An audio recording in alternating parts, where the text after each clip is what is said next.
வடக்கு மேற்கு மாவட்டத்தின் சார்பில் வாக்காளர் திருத்தப்பட்டதில் நடந்து கொண்டிருக்கிறது.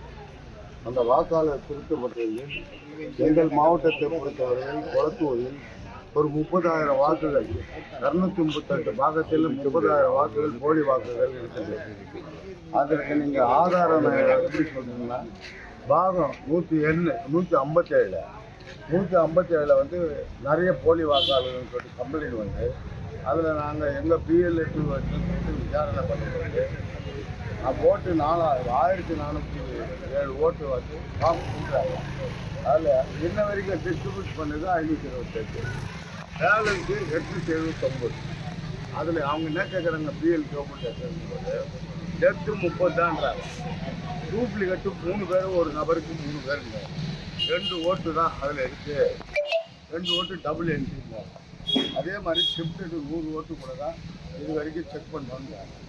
அது தமிழ்நாடு பூராவும் இவ்வளோ வாக்காளர் டீட்டெயில்ஸ் இல்லாமல் கொளத்தூரில் மட்டும் ஒரு 30,000 ஓட்டு, ஒரு பாகத்துக்கு எடுத்துக்கலாம் நிச்சயமாக 400 ஓட்டு இருக்குது.